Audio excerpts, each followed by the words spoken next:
राम मंदिर में प्राण प्रतिष्ठा का आयोजन और पूरे कार्यक्रम का राजनीतिकरण संविधान पर गहरे सवाल खड़े करता है।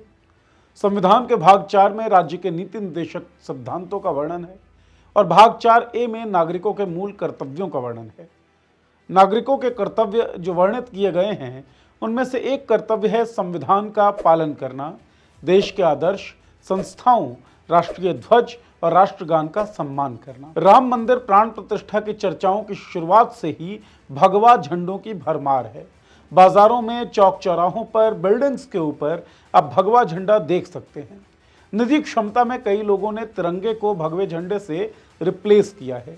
राम मंदिर का उत्सव मनाते हुए जो गाना बजा वो सुनिए। क्या ये हमारे देश के आदर्श हैं? सड़कों पर नियम कायदों की जो धज्जियां उड़ी वो देखिए। क्या ये संविधान का पालन है? ये जवाब अपने आप को दीजिए। नागरिकों के लिए संविधान में लिखित एक और कर्तव्य है स्वतंत्रता के लिए हमारे राष्ट्रीय संघर्ष को प्रेरित करने वाले महान आदर्शों को संजोना और उनका पालन करना। राष्ट्रीय संघर्ष को प्रेरित करने वाले महान आदर्शों में सबसे प्रमुख था इंक्लूसिवनेस, मतलब सभी वर्ग को एक साथ लेकर चलना। लेकिन राम मंदिर निर्माण से बाबाओं की जो फौज उत्साही थी, उसमें से एक बाबा को सुनिए। वर्ण चमार, ये लिख लो।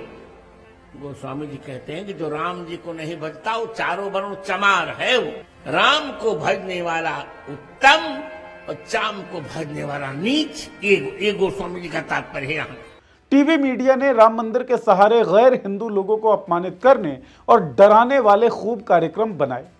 क्या ये स्वतंत्रता संघर्ष के लिए हमें जिन महान आदर्शों ने प्रेरित किया उनका अपमान नहीं है? क्या ये संविधान का अपमान नहीं है? संविधान के हिसाब से वैज्ञानिक सोच, मानवतावाद और तार्किकता का विकास करना भी नागरिकों का कर्तव्य है। अब ये वीडियो देखिए। एक बात कहना चाहता हूं और बहुत गर्व से कहता हूं, एकमात्र पूरी दुनिया में भारत है जो पत्थर में प्राण डालता है, वरना कहीं नहीं है भाई। प्राण प्रतिष्ठा करके मूर्ति में प्राण डाल देना आस्था का विषय तो हो सकता है, लेकिन बिल्कुल अवैज्ञानिक और अंधविश्वासी मामला है। लेकिन राष्ट्रीय मीडिया भी इसे इंडोर्स करता दिख रहा है। एक राष्ट्रीय चैनल पर एक एंकर कह देता है कि मंदिर जाएंगे तो अस्पताल की जरूरत ही नहीं पड़ेगी। अगर राम मंदिर जाएंगे तो अस्पताल जाने की जरूरत ही नहीं पड़ेगी भाई। क्या ये संविधान का अपमान नहीं है? संविधान में नागरिकों के कुछ और कर्तव्य हैं, जिनमें है किसी भी भेदभाव से परे सद्भाव और भाईचारे को बढ़ावा देना, हमारी समृद्ध विरासत को महत्व देना और गंगा जमुनी तहजीब को संरक्षित करना, सार्वजनिक संपत्ति की रक्षा करना और हिंसा का त्याग करना। संविधान में उल्लिखित इन सभी कर्तव्यों के मूल में क्या है? मूल में है आइडिया ऑफ इंडिया का सम्मान, मतलब समानता, भाईचारे और बंधुत्व की तरफ बढ़ना। अब राम मंदिर प्राण प्रतिष्ठा के आयोजन से पहले और बाद की कुछ गतिविधियां देखिए।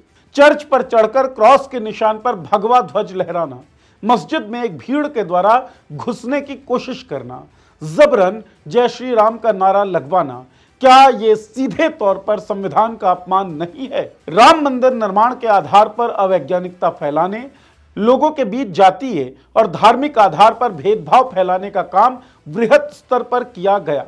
नेताओं से लेकर गोदी एंकर्स तक इस काम को करते दिखे। इन सब का मकसद लोगों की नागरिकता की हत्या करना लगता है। संविधान ने जब हमें नागरिक बनाया तो उसके मूल में था समानता। उस वक्त आरएसएस ने संविधान का विरोध किया। आरएसएस ने तो मनुस्मृति को इंडोर्स भी किया। मनुस्मृति भेदभाव भरे समाज का चित्र देता है। तो क्या ये सब लोग उसी भेदभाव भरे समाज के निर्माण की तरफ बढ़ रहे हैं? और क्या राम मंदिर को लेकर ये जो आयोजन हुआ है वो उसकी नींव है? अब तक हमने बात की नागरिकों की, अब बात करते हैं सरकार की। क्या सरकार ने संविधान के मूल्यों का सम्मान किया? जवाब आप खुद सोचिएगा, मैं आपके सामने कुछ तथ्य रख देता हूं। संविधान के अनुच्छेद 25 से 28 तक धर्म की स्वतंत्रता के अधिकार की बात हुई है। ये आर्टिकल्स भारतीय राजनीति की धर्मनिरपेक्ष प्रकृति की ओर इशारा करते हैं। सभी धर्मों को सम्मान की बात है इन आर्टिकल्स में। इसमें विवेक, व्यवसाय, आचरण और धर्म के प्रचार प्रसार की स्वतंत्रता की बात की गई है। यह भी कहा गया है कि राज्य का कोई आधिकारिक धर्म नहीं है, लेकिन राम मंदिर प्राण प्रतिष्ठा में मोदी, जो देश के प्रधानमंत्री हैं, प्रतीकात्मक यजमान बने। पूरी सरकार आयोजक सी दिखी। मीडिया पूरी सरकार को एक धर्म से जोड़ने के लिए कार्यक्रम चलाता रहा। मोदी ने 11 दिनों का अनुष्ठान किया। बहुसंख्यकों को यह संदेश देने की कोशिश की गई कि राज्य का एक धर्म है। क्या यह संविधान के मूल्यों का अपमान नहीं है? इन सब घटनाओं को देखते हुए उस आशंका के बारे में भी सोचें, जिसमें कुछ लोग कह देते हैं कि बीजेपी संविधान बदल देगी। संविधान में अब तक सितंबर 2023 तक 106 संशोधन हुए हैं। समय के हिसाब से और भी हो सकते हैं, होने भी चाहिए काल और समय को देखते हुए। लेकिन डर यह है कि कहीं संविधान की मूल भावना से खिलवाड़ ना कर दिया जाए। लेकिन 1973 में सुप्रीम कोर्ट ने केशवानंद भारती केस में बेसिक स्ट्रक्चर का सिद्धांत दिया।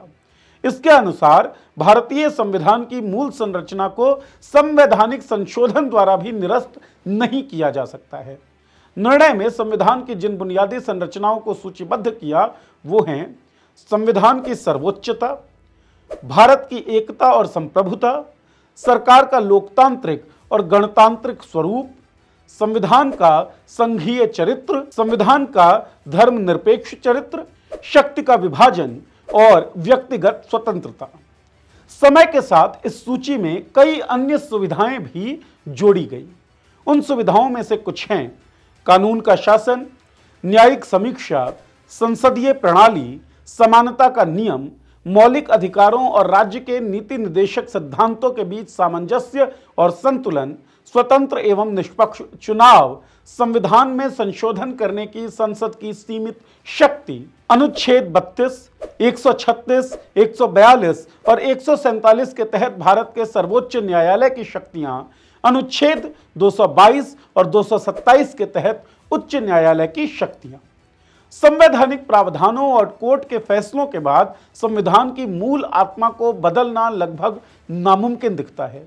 लेकिन हाल ही में सरकार की जो कार्यशैली और समाज की जो सोच दिखी है वो एक प्रश्न चिन्ह छोड़े जा रही है। जब देश के प्रधानमंत्री प्रतीकात्मक यजमान हो सकते हैं तो क्या देश के नियम कायदे भी प्रतीकात्मक होकर रह जाएंगे? ये सवाल बहुत जरूरी सवाल है। इस सवाल पर आप सबको सोचना होगा, क्योंकि हम सोचेंगे तो और सवाल उठाएंगे, और सवाल उठाएंगे तो सरकार की अकाउंटेबिलिटी बढ़ेगी और इस तरीके से अवैज्ञानिकता का प्रसार, अवैज्ञानिकता का प्रचार, एक धर्म से राज्य को जोड़ देने की जो कवायद है वो कम होती चली जाएगी। इसलिए आपका हमारा सवाल उठाते रहना जरूरी है। सवाल उठाइए। कोई बात आपके मन में हो जो आप लिखना चाहते हैं तो इस वीडियो के कमेंट बॉक्स में लिखें। ये वीडियो ज़्यादा से ज़्यादा संख्या में शेयर करिए। हमारे चैनल को सब्सक्राइब करिए ताकि हमारी वीडियोस आप तक पहुँचें जल्दी से जल्दी। बहुत बहुत शुक्रिया इस वीडियो को देखने के लिए।